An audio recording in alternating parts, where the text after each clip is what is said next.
अस्सलाम स्टूडेंट्स, आज हम न्यू चैप्टर स्टार्ट करेंगे, चैप्टर नंबर 24 जिसका नाम है एवोल्यूशन। एवोल्यूशन की अगर हम बात करें तो एवोल्यूशन का मतलब होता है कि चीज़ों का सिंपलेस्ट फॉर्म से कम्प्लेक्स फॉर्म में कन्वर्ट होना, आहिस्ता आहिस्ता उनमें चेंजेस आएँ, सिंपलेस्ट चीज़ों में आहिस्ता आहिस्ता उनमें चेंजेस आएँ जिसकी वजह से वो एक कम्प्लेक्स फॉर्म में कन्वर्ट हो जाएँ। ठीक है, इसी तरह से अगर हम लिविंग ऑर्गेनिज़म्स के पर्सपेक्टिव से बात करें तो लिविंग ऑर्गेनिज़म्स का इवॉल्व करने का मतलब ये होता है कि simplest living organism with the passage of time जो है वो आहिस्ता आहिस्ता उनमें चेंजेस आना शुरू हों और वो कन्वर्ट हो जाए एक कम्प्लेक्स लिविंग फॉर्म में। ठीक है, मतलब सिंपलेस्ट स्पीशीज़ जो हैं वो कम्प्लेक्स स्पीशीज़ में कन्वर्ट हो जाएं, इसको हम बोलते हैं एवोल्यूशन। ओरिजिन ऑफ लाइफ और अर्थ को लेके साइंटिस्ट के जहन में और इंसानों के जहन में बहुत सारे सवाल रहते हैं कि अर्थ जो है वो जो प्लैनेट अर्थ है उसका ओरिजिन कैसे हुआ होगा, प्लैनेट अर्थ की जो एज है वो कितनी है, फिर अर्थ पे लाइफ किस तरह से शुरू हुई होगी, जो डिफरेंट स्पीशीज़ हैं जो आज अर्थ पे पाई जाती हैं वो सारी स्पीशीज़ किस तरह से बनी होंगी। ठीक है, तो इन सारे सवालों का जवाब तलाश करने के लिए साइंटिस्ट जो हैं वो रिसर्च करते रहते हैं, साइंटिफिक इंक्वायरी करते रहते हैं। ठीक है, एवोल्यूशन की अगर हम बात करें तो एवोल्यूशन जो है इसका कॉन्सेप्ट सबसे पहले दिया था डार्विन ने। ठीक है, बाकी जो साइंटिस्ट थे वो स्पेशल क्रिएशन की थ्योरी पे बिलीव रखते थे। स्पेशल क्रिएशन का मतलब ये होता है कि जितने भी लिविंग ऑर्गेनिजम्स हैं अर्थ पे वो सारे स्पेशली क्रिएट किए गए हैं, मतलब कोई स्पीशीज़ जो हैं वो इवॉल्व करके दूसरी स्पीशी में कन्वर्ट नहीं हुई, बल्कि जो स्पीशीज़ हैं वो जिस तरह है उसी तरह से क्रिएट की गई थी। जिस तरह ह्यूमंस की बात करें हम तो हमें पता है, ये कहा जाता है कि ह्यूमंस जो हैं वो मंकी से इवॉल्व हुए थे, लेकिन स्पेशल क्रिएशन की थ्योरी इस बात को नहीं मानती थी। स्पेशल क्रिएशन की थ्योरी के अकॉर्डिंग जो लिविंग ऑर्गेनिजम्स हैं वो जिस तरह से स्पीशीज़ इस अर्थ पे हैं इसी तरह से प्रोड्यूस हुई, उनमें कोई एवोल्यूशन नहीं आई और वो दूसरी स्पीशीज़ में कन्वर्ट नहीं हुई। ठीक है, लेकिन डार्विन जो था वो एवोल्यूशन पे बहुत स्ट्रांगली बिलीव करता था। उसके अकॉर्डिंग स्पीशीज़ जो हैं उनमें आहिस्ता आहिस्ता चेंजेस आती हैं, वो कन्वर्ट हो जाती हैं कम्प्लेक्स लिविंग ऑर्गेनिज्म में, कम्प्लेक्स स्पीशीज़ में। ठीक है, और वो नेचुरल सिलेक्शन की थ्योरी पे बिलीव रखता था जिसके अकॉर्डिंग नेचर जो है वो बेस्ट लिविंग ऑर्गेनिज्म या बेस्ट जीनोम को सिलेक्ट करती है और वो लिविंग ऑर्गेनिज्म जिनमें अच्छी ट्रेड्स नहीं होती उनको रिजेक्ट कर देती है। आहिस्ता आहिस्ता वो लिविंग ऑर्गेनिज्म अर्थ से ख़त्म हो जाते हैं। ठीक है, नेचुरल सिलेक्शन की थ्योरी को हम डिटेल में भी पढ़ेंगे आगे चैप्टर में। अब हम ये देखते हैं कि किस तरह से एवोल्यूशन की बात हम कर रहे हैं तो किस तरह से सिंपल लिविंग ऑर्गेनिजम्स कन्वर्ट हुए होंगे कम्प्लेक्स लिविंग ऑर्गेनिजम्स में। हमें पता है कि प्रोक्रियोट्स जो हैं वो सिंपलेस्ट हैं as compared to eukaryotes. Prokaryotes जो हैं इनके पास डबल मेम्ब्रेनस ऑर्गेनेलिज नहीं है, इनके पास न्यूक्लियस नहीं है। ठीक है, लेकिन जो यूक्रियोट्स हैं वो कम्प्लेक्स ऑर्गेनिजम्स हैं, उनके पास न्यूक्लियस डबल मेम्ब्रेनस ऑर्गेनेलिज होती हैं, उनके पास जो राइबोसोम होता है वो भी लार्जर होता है, 80s होता है, लेकिन प्रोक्रियोट्स का 70s होता है। इसके अलावा और भी बहुत सारी डिफरेंसेस हैं प्रोक्रियोट्स और यूक्रियोट्स के बीच में। तो अब हम देखते हैं कि किस तरह से एक प्रोक्रियोट जो है वो कन्वर्ट हुआ होगा एक यूक्रियोटिक सेल के अंदर, क्योंकि प्रोक्रियोट जो है वो सिंपल है। जैसे कि हम बात करते हैं कि शुरू में जो लिविंग ऑर्गेनिज्म है अर्थ पे वो सिंपलेस्ट थे जो आहिस्ता आहिस्ता एवोल्यूशन के थ्रू कन्वर्ट हुए कम्प्लेक्स लिविंग ऑर्गेनिजम्स में। ठीक है, तो यही कहा जाता है, यही बिलीव किया जाता है कि जो सबसे पहला ऑर्गेनिज्म होगा अर्थ पे वो एक प्रोक्रियोट था, ना कि यूक्रियोट। ठीक है, तो वो प्रोक्रियोट किस तरह यूक्रियोट में कन्वर्ट हुआ उसको हम डिटेल में पढ़ेंगे। सबसे पहले तो एक क्वेश्चन जो माइंड में आता है वो ये कि लिविंग जो लाइफ है उसका अर्थ पे ओरिजिन कैसे और कहाँ पे हुआ होगा। ठीक है, तो इसके बारे में एक कॉन्सेप्ट है कि जो लाइफ है उसका रीजन हुआ होगा हाइड्रोथर्मल वेंट्स में। हाइड्रोथर्मल वेंट्स जो हैं इनको हम हॉट स्प्रिंग्स भी कहते हैं या जो गर्म पानी के चश्मे होते हैं। ठीक है, तो ये जो हाइड्रोथर्मल वेंट्स हैं ये सी फ्लोर पे प्रेजेंट होते हैं, यानी कि समंदर के फ्लोर पे। हमें पता है कि जो समंदर है उसकी तह के नीचे बहुत ज़्यादा वोल्केनिक एक्टिविटीज़ होती रहती हैं, मतलब जहाँ पे वोल्केनिक एक्टिविटीज़ हो रही होती हैं तो उनकी हीट की वजह से वहाँ पे जो वाटर है वो हीट अप हो जाता है। ठीक है, तो वहाँ पे एक हाइड्रोथर्मल वेंट सा क्रिएट हो जाता है जिसमें वाटर जो है वो हीटेड होता है, प्लस वहाँ पे बहुत ज़्यादा मिनरल्स और न्यूट्रिएंट्स भी होते हैं। ठीक है, तो ये एक सूटेबल इन्वायरमेंट था लाइफ के ओरिजिन के लिए, क्योंकि हाइड्रोथर्मल वेंट से हमें हीट भी मिल रही है, जो हीट लाइफ की एक्टिविटीज़ परफॉर्म करने के लिए जो एनर्जी चाहिए वो वहाँ से मिल रही थी, और इसके अलावा जो लाइफ के लिए न्यूट्रिएंट्स चाहिए, मिनरल्स चाहिए, वो भी वहाँ पे अवेलेबल थे। ठीक है, तो ये माना जाता है कि हाइड्रोथर्मल वेंट्स जो हैं यहाँ पे लाइफ की शुरुआत हुई होगी, ठीक है। लेकिन एक क्वेश्चन जो माइंड में आता है वो ये है कि क्या इतनी हीट में लाइफ सर्वाइव कर सकती थी। तो इस थ्योरी को मज़ीद स्ट्रॉन्ग बनाने के लिए एक बैक्टीरिया डिस्कवर हुए जिसका नाम है आर्कियोबैक्टीरिया। ये जो आर्कियोबैक्टीरिया ये बहुत एंशियंट बैक्टीरियाज़ है और ये बैक्टीरियाज़ 120 डिग्री सी टेम्परेचर में रह सकती हैं, सर्वाइव कर सकती हैं, जिससे इस कॉन्सेप्ट पे हमारा यकीन जो है वो और स्ट्रॉन्ग हो गया कि हाइड्रोथर्मल वेंट्स में लाइफ की शुरुआत हो सकती है, ठीक है। जो इनिशियल लिविंग ऑर्गेनिजम्स होंगे वो इतने टेम्परेचर में सर्वाइव कर सकते होंगे, ठीक है। फिर क्या हुआ, इस शुरुआत हो गई लाइफ की हाइड्रोथर्मल वेंट्स के अंदर। हाइड्रोथर्मल वेंट्स अगर हम देखें, ठीक है, ये पिक्चर में आप देखें, ये हमें सी फ्लोर में हॉट वाटर जो है वो दिखाई दे रहा है, ठीक है। इस तरह के होते हैं हाइड्रोथर्मल वेंट्स जो कि वोल्केनिक एक्टिविटी की वजह से वहाँ पे जो वाटर है वो हीट अप हो जाता है, ठीक है। तो ये जो हाइड्रोथर्मल वेंट है ये एक ऐसा इन्वायरमेंट है जहाँ पे लाइफ की जो शुरुआत है वो हुई हो सकती है। फिर क्या हुआ, हाइड्रोथर्मल वेंट में लाइफ की शुरुआत हो गई, लेकिन अब लाइफ को मज़ीद ग्रो करने के लिए, मज़ीद उसकी डिफरेंट वैरायटीज़ प्रोड्यूस करने के लिए या वहाँ पे सरवाइव करने के लिए ये जो न्यूट्रिएंट्स हमें हाइड्रोथर्मल वेंट से मिल रहे थे वो नाकाफ़ी थे, ठीक है। अब लिविंग ऑर्गेनिज्म को कोई और सोर्स ऑफ न्यूट्रिएंट जो था वो तलाश करना था। तो क्या हुआ, लिविंग ऑर्गेनिजम्स ने फोटोसिंथेसिस करना शुरू कर दी, ठीक है। लेकिन जो इनिशियल लिविंग ऑर्गेनिजम्स थे वो फोटोसिंथेसिस में वाटर की बजाय यूज़ करते थे हाइड्रोजन सल्फाइड। हमें पता है फोटोसिंथेसिस की इक्वेशन अगर हम देखें तो कार्बन डाइऑक्साइड और वाटर जो है वो मिलके क्या बना देते हैं, ग्लूकोज। लेकिन जो इनिशियल लिविंग ऑर्गेनिजम्स थे जो कि प्रोक्रियोट्स थे, और हमें पता है कि प्रोक्रियोट्स जो हैं वो बैक्टीरियाज होते हैं और वो फोटोसिंथेसिस में हाइड्रोजन सल्फाइड यूज़ करते हैं, फर्स्ट ईयर में हम ये पढ़ चुके हैं। तो वो जो लिविंग ऑर्गेनिजम्स थे वो भी जो थे वो फोटोसिंथेसिस के लिए वाटर की बजाय यूज़ करते थे हाइड्रोजन सल्फाइड, ठीक है। फिर आहिस्ता आहिस्ता लिविंग ऑर्गेनिज्म ने हाइड्रोजन सल्फाइड की जगह पे यूज़ करना शुरू कर दिया वाटर, ठीक है। जब फोटोसिंथेसिस में वाटर को यूज़ करना शुरू किया तो फिर फोटोसिंथेसिस के रिज़ल्ट में ऑक्सीजन प्रोड्यूस होना शुरू हो गई एज अ बाई प्रोडक्ट। फिर वो जो ऑक्सीजन थी वो एटमॉस्फेयर में इकट्ठी होना शुरू हो गई, ठीक है। तो ऑक्सीजन के इकट्ठे होने की वजह से जो एटमॉस्फेयर है अब वो बन चुका था ऑक्सीडाइजिंग एनवायरनमेंट, ठीक है।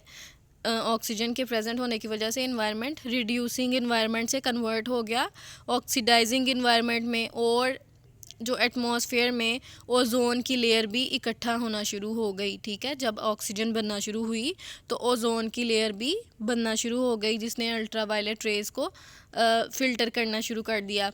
जब तक ओजोन की लेयर नहीं थी अल्ट्रावायलेट रेज़ डायरेक्टली जो थी वो अर्थ पे ट्रैवल करती थी, जिसकी वजह से अर्थ पे जो इन्वायरमेंट था वो लिविंग ऑर्गेनिजम्स के लिए सूटेबल नहीं था, सिवाय चंद लिविंग ऑर्गेनिजम्स के जो ऐसी अल्ट्रावायलेट रेस को भी सर्वाइव कर सकते थे। जब ओजोन की लेयर बन गई, अल्ट्रावायलेट्स भी फ़िल्टर होना शुरू हो गई, ऑक्सीजन भी एक्यूमुलेट हो गई एटमॉस्फेयर के अंदर, तो ओवरऑल जो है ये एक बहुत ही सूटेबल इन्वायरमेंट क्रिएट हो गया लिविंग ऑर्गेनिजम्स की ग्रोथ के लिए।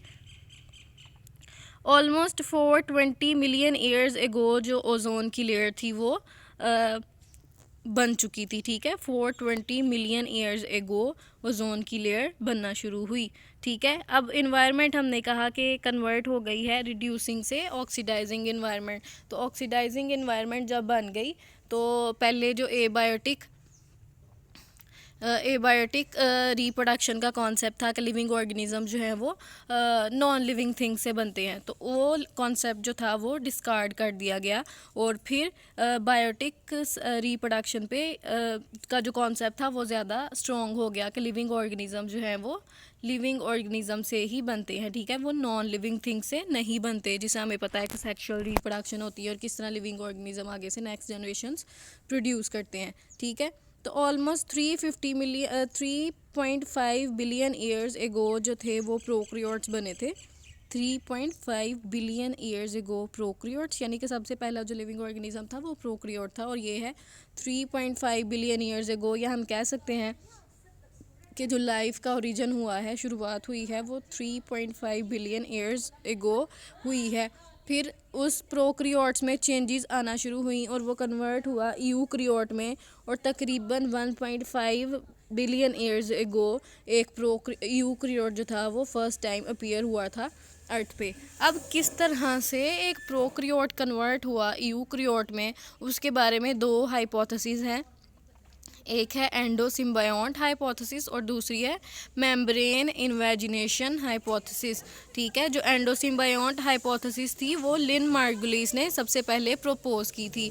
अब ये जो एंडोसिम्बायोंट हाइपोथेसिस है ये क्या कहती है? एंडोसिम्बायोंट हाइपोथेसिस अगर हम देखें तो ये ऑलमोस्ट 3 स्टेप्स में एवोल्यूशन होती है, एक प्रोक्रियोट की, एक यूक्रियोट के अंदर। फर्स्ट स्टेप में आप देखें तो आपको एक अमीबा की तरह का एक प्रोक्रियोट दिखाई दे रहा है, प्रोक्रियोटिक अमीबॉइड होस्ट है। ठीक है, अमीबा की तरह का एक प्रोक्रियोट है। अब ये प्रोक्रियोट क्या करेगा? एरोबिक बैक्टीरिया, यानी ऐसे बैक्टीरिया जो रेस्पिरेशन कर सकते हैं। हमें पता है बैक्टीरियाज की बहुत सारी टाइप्स होती हैं, जो रेस्पिरेशन कर सकते हैं उनको एरोबिक कहते हैं, जो नहीं कर सकते उनको एनएरोबिक कहते हैं। ठीक है, तो जो एरोबिक बैक्टीरिया थे जो ऑक्सीजन की प्रेजेंस में रेस्पिरेशन करते थे, तो ये जो प्रोक्रियोटिक अमीबॉइड होस्ट था इसने उन बैक्टीरियाज को कर लिया एनगल्फ। ठीक है, एनगल्फ कर लिया।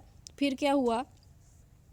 एनगल्फ करने के बाद, यानी कि एनगल्फ करने को हम ईटिंग प्रोसेस भी कहते हैं किसी सेल का। ठीक है, लेकिन एनगल्फ करने के बाद इसने उन एरोबिक बैक्टीरियाज को डिस्ट्रॉय नहीं किया, बल्कि उनको अपने अंदर ही रखा और एक म्यूचुअलिस्टिक रिलेशनशिप जो था वो डेवलप हुआ, जिसको हम सिम्बायोसिस भी कहते हैं, जिसमें दोनों को फ़ायदा हो रहा होता है। ठीक है, होस्ट को भी और जो लिविंग ऑर्गेनिज्म उसके साथ रह रहा है उसका, दोनों ऑर्गेनिजम्स को फ़ायदा हो रहा है। एक प्रोक्रियोटिक अमीबॉइड होस्ट ने क्या किया? एनएरोबिक बैक्टीरिया को एनगल्फ कर लिया और एनगल्फ करके उसको डिस्ट्रॉय करने की बजाय उसको अपने अंदर ही रखा और सिम्बायोटिक रिलेशनशिप बना लिया उसके साथ। ठीक है, अब क्या हुआ कि उन एरोबिक बैक्टीरिया ने उस अमीबॉइड होस्ट के अंदर रहना शुरू कर दिया, प्रोक्रियोट के अंदर रहना शुरू कर दिया, और आहिस्ता आहिस्ता वो जो एरोबिक बैक्टीरिया थे वो कन्वर्ट हो गए माइटोकॉन्ड्रिया में। माइटोकॉन्ड्रिया में हमें पता है कि एक डबल मेम्ब्रेनस ऑर्गेनेली है जिसमें रेस्पिरेशन होती है। ठीक है, तो प्रोक्रियोट जिसके पास हमने कहा कि मेम्ब्रेनस ऑर्गेनेलिस नहीं होती, डबल मेम्ब्रेनस ऑर्गेनेलिस नहीं होती, तो इस तरह एक प्रोक्रियोट के पास एक सबसे पहली जो डबल मेम्ब्रेनस ऑर्गेनेली थी वो आ गई, यानी कि माइटोकॉन्ड्रिया। क्या किया उसने? एरोबिक बैक्टीरिया को इनगल्फ किया और फिर वो एरोबिक बैक्टीरिया जो हैं वो आहिस्ता आहिस्ता कन्वर्ट हो गए माइटोकॉन्ड्रिया में। ठीक है, इस तरह से एक ऑर्गेनेली मिल गई एक प्रोक्रियोट को। फिर क्या हुआ नेक्स्ट स्टेप में कि एक वो जो प्रोक्रियोट था जिसके पास अब माइटोकॉन्ड्रिया आ चुके हैं, नेक्स्ट उसने क्या किया कि कुछ स्पाइरल शेप बैक्टीरिया, जिनको हम स्पाइरोकीट्स भी कहते हैं, बैक्टीरिया की 3 टाइप्स हमने पढ़ी हुई हैं, जिसमें कोकाई आ जाते हैं, बेसिलस आ जाते हैं और विब्रियो या स्पाइरोकीट्स आ जाते हैं। जो स्पाइरल शेप बैक्टीरियाज होते हैं उनको हम स्पाइरोकीट्स भी कहते हैं। ठीक है, एक स्पाइरल की तरह, स्प्रिंग की तरह के ये होते हैं। नेक्स्ट स्टेप में क्या हुआ कि 19 स्टेप नंबर 2 में कि उसी अमीबॉइड जो प्रोक्रियोट था उसने उन स्पाइरोकीट्स को भी कर लिया एनगल्फ। ठीक है, फिर उसने क्या किया कि एनगल्फ करने के बाद इनको डिस्ट्रॉय करने की बजाय, इसकी ब्रेक डाउन करने की बजाय उन्होंने उस स्पाइरोकीट को अपने अंदर ही रिटेन कर लिया, अपने अंदर ही रखा, और वो जो स्पाइरल बैक्टीरिया था वो आहिस्ता आहिस्ता कन्वर्ट हो गया फ्लैजेला में। ठीक है, फ्लैजेला हमें पता है कि एक ऐसा स्ट्रक्चर है जो मूवमेंट के काम आता है। तो अब क्या किया कि उस अमीबॉइड सेल ने स्पाइरोकीट को कन्वर्ट कर लिया किसमें?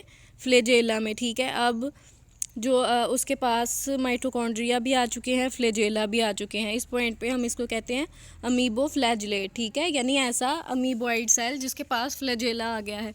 अब ये जो अमीबोफ्लैजिलेट है इसने क्या करना है? स्टेप 3 में देखें, इस अमीबोफ्लैजिलेट ने अब इनगल्फ करना है सियानोबैक्टीरिया को। सियानोबैक्टीरिया जिसको हम ब्लू ग्रीन एल्गी भी कहते हैं, फर्स्ट ईयर में हमने सियानोबैक्टीरिया के बारे में भी पढ़ा है और हमें पता है कि ये जो सियानोबैक्टीरिया हैं ये फोटोसिंथेसिस कर सकते हैं। ठीक है, अब अमीबोफ्लैजिलेट ने क्या किया? उस सियानोबैक्टीरिया को भी अपने अंदर इनगल्फ कर लिया और उसको भी डिस्ट्रॉय करने की बजाय अपने अंदर ही रिटेन किया और वो सियानोबैक्टीरिया आहिस्ता आहिस्ता कन्वर्ट हो गया क्लोरोप्लास्ट में। क्लोरोप्लास्ट क्या होता है? जिसके अंदर क्लोरोफिल होता है और वो फोटोसिंथेसिस करने वाली ऑर्गेनेली है। तो सियानोबैक्टीरिया जो थी वो कन्वर्ट हो गई क्लोरोप्लास्ट में। अब इस अमीबा के पास माइटोकॉन्ड्रिया आ गया, क्लोरोप्लास्ट आ गया, फ्लैजेला आ गया, मतलब इसके पास डबल मेम्ब्रेनस ऑर्गेनेलिस आ चुकी हैं। ये अपना फूड खुद प्रिपेयर कर सकता है, ये रेस्पिरेशन कर सकता है, ये मूव कर सकता है, ठीक है। तो अब ये कन्वर्ट हो गया है ऑटोट्रॉफिक यूक्रियोट में, ठीक है। एक अमीबॉइड सेल जो शुरू में प्रोक्रियोट था, आहिस्ता आहिस्ता उसने किस तरह से डबल मेम्ब्रेनस ऑर्गेनेलिस बनाई अपने अंदर और कन्वर्ट हो गया एक ऑटोट्रॉफिक यूक्रियोट में, एक यूक्रियोटिक सेल जिसके पास डबल मेम्ब्रेनस ऑर्गेनेलिस हैं और वो फोटोसिंथेसिस कर सकता है, ठीक है।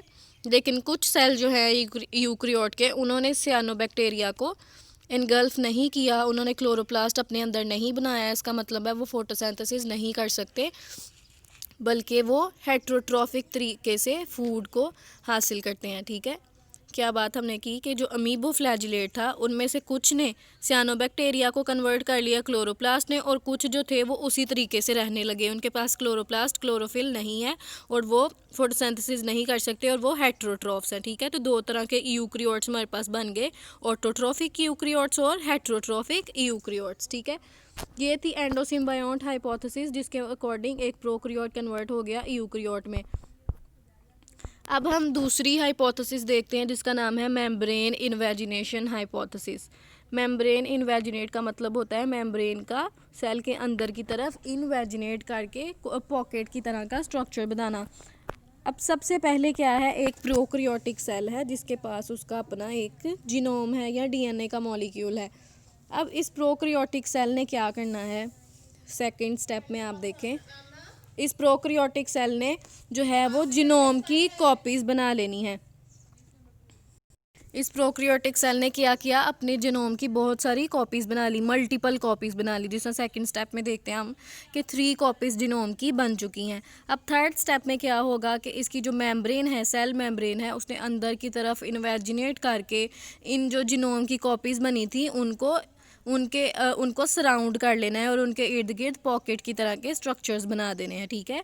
सबसे पहले एक प्रोक्रियोटिक सेल है जिसके पास जीनोम है, सेकंड स्टेप में उसने जीनोम की कॉपीज़ बनाई और थर्ड स्टेप में हर कॉपी के अराउंड उसने सेल मेम्ब्रेन को इन्वेजिनेट करके उसके अराउंड पॉकेट्स बना ली, ठीक है। और फोर्थ स्टेप में क्या हुआ कि वही जो पॉकेट्स बनी, जो सैक लाइक स्ट्रक्चर्स बने जिनके सबके पास अपना अपना जीनोम है, वो कन्वर्ट हो गई डिफरेंट ऑर्गेनेलीज में। कोई सैक लाइक स्ट्रक्चर जो था वो क्लोरोप्लास्ट में कन्वर्ट हो गया, कोई माइटोकॉन्ड्रिया में कन्वर्ट हो गया, कोई न्यूक्लियस में कन्वर्ट हो गया, क्योंकि हमें पता है कि इन सब के पास माइटोकॉन्ड्रिया क्लोरोप्लास्ट के पास भी अपना अपना जीनोम होता है, ठीक है, अपना अलग से डीएनए का मॉलिक्यूल इनके पास होता है। तो ये जो डिफरेंट मेम्ब्रेन ने इन्वेजिनेशन करके डिफरेंट जीनोम के ऊपर सैक लाइक स्ट्रक्चर्स बनाए, वो सब कन्वर्ट हो गए डिफरेंट ऑर्गेनेलिज पे, ठीक है। तो इस तरह से एक प्रोक्रियोटिक सेल जिसके पास कोई डबल मेम्ब्रेनस ऑर्गेनेलिज नहीं थी, वो एक यूक्रियोटिक सेल में कन्वर्ट हो चुका है जिसके पास बहुत सारी जो है वो मेम्ब्रेनस ऑर्गेनेलिज है, ठीक है। तो इस तरह से एक प्रोक्रियोट जो है वो कन्वर्ट हुआ होगा एक यूक्रियोट में। ये दो हाइपोथेसिस है, एक एंडोसिम्बायोट हाइपोथेसिस और दूसरी मेम्ब्रेन इन्वेजिनेशन हाइपोथेसिस, जिसके अकॉर्डिंग एक प्रोक्रियोट यूक्रियोटिक सेल में कन्वर्ट हुआ।